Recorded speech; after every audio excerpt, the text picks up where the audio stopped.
guys. Today we are going to talk about Facebook. We're going to talk author pages. We're going to talk profiles.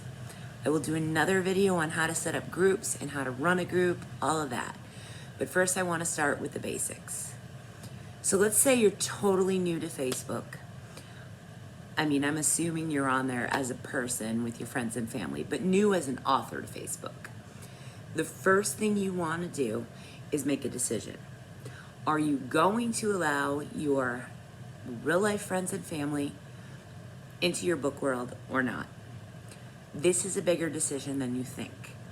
I can promise you that your 300 high school friends are going to either unfollow you, block you, unfriend you, or actually tell you off if you promote from your personal page. Now, maybe you don't care. I don't care. I'm 45 years old. I have a mission. I have goals. I did not care. I had 2 Facebook pages when I got into Book World.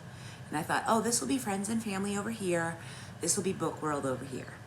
Now I have 2 Facebook pages, and they're both for Book World. Why?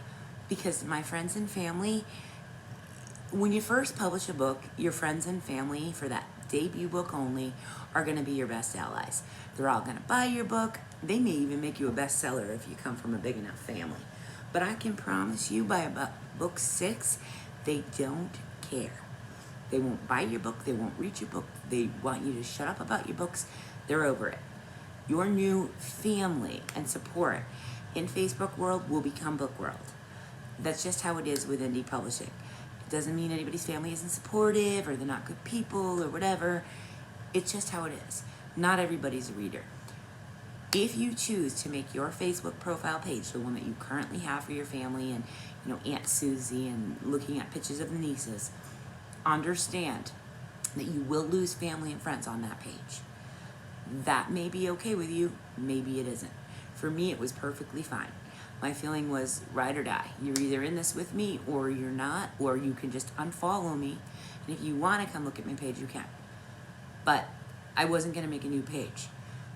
With that said, here's another reason to think about doing it the way I did it. It is possible, if you promote enough, for Facebook for you to be flagged. Whether someone maliciously flags you or Facebook just picks you. Think of it like an audit with taxes. If that happens and you write under a pen name and you cannot prove that you are who your profile page says you are, you too will lose all of your hard work on social media.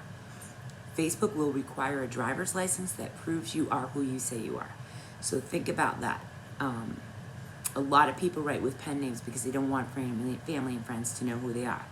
That's fine, but you're at risk at that point of being able to be banned from Facebook under your pen name because it's frankly not who you really say you are. And so Facebook looks at that. So I would encourage people to be brave with this. Now, if you don't want to be brave with it, that's all right too. Open up a Facebook profile, completely new one, under your pen name, and just hope you get lucky. And 90% of people do, so you have a good shot of being fine. Once you do that, you want to create an author page. That author page will actually be connected to your profile page, which is the main page you use with your family. Now, if you kept your original thing with your family, cool, you're good. Just make an author page. Your profile will be in charge of controlling that page. You'll be good to go. When you make your author page, before you even do it, you want to realize that there is a cover banner, just like there is on the page for mom and dad or, the aunts and uncles or whoever, the in-laws. There's going to be a banner at the top of that author page too. You want to already have the art for that ready. Author Jane Doe, author Bob Smith, author whoever. I don't care if it's just blank with a cool font that says author so-and-so.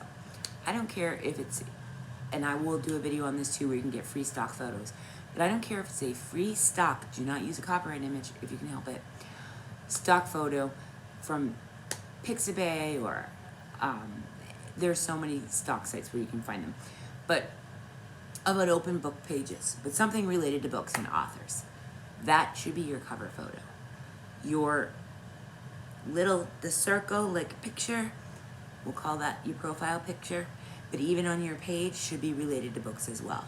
A lot of authors will use their logo or their newest release, but something related to books. On your author page, you don't generally want to put your actual face. Your face goes on your profile page. Now that can be and should be rotated out frequently just to give variety. It can be put into your story for people who are more advanced with Facebook, but you want to change that picture on your profile about once a week. Same with your author page, you want to change that picture about once a week.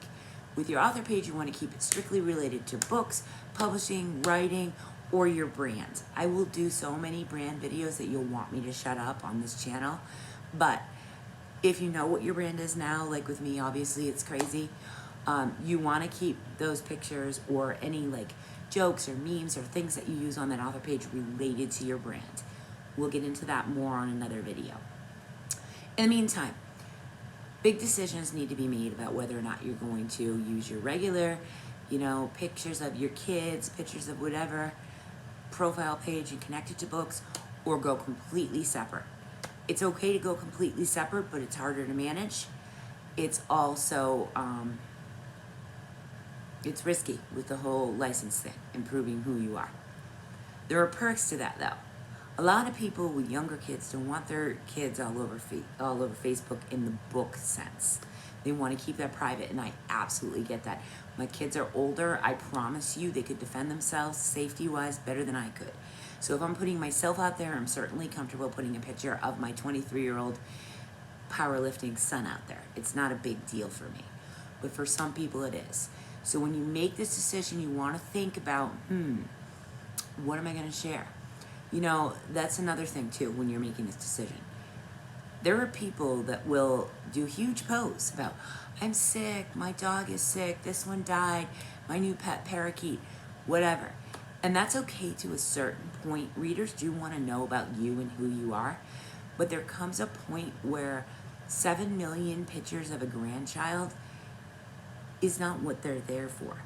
And if you can have 5,000 friends, and you will get, I have 5,000 right now, and it eats me alive that there's that Facebook cap, but you will eventually have 5,000 friends.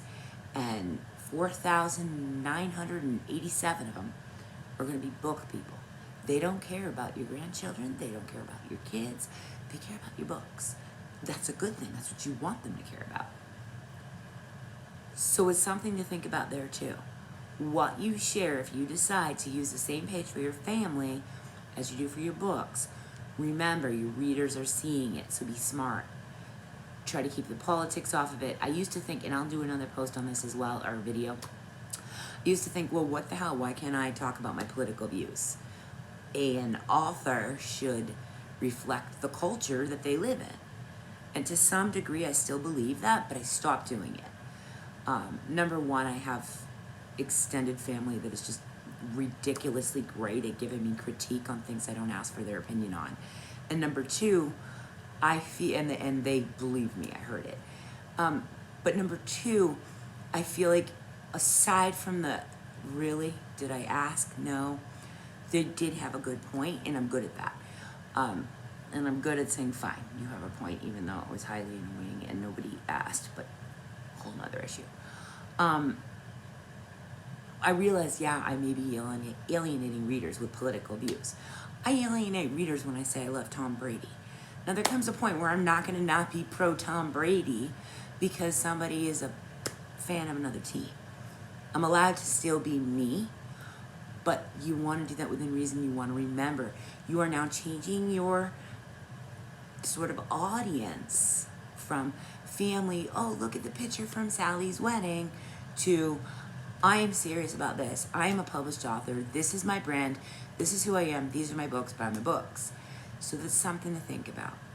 So steps 1 and 2, when you make that transition from I'm a person to I'm an author, is how much of a person am I going to be to my readers? How much am I going to allow them into my personal world or not? Some authors are so open. I know a woman who will tell you anything about her kids, her life, anything. She doesn't care. She'll talk about period cramps. She's funny, but that's her brand. Her brand is humor. So for her, it works really easy.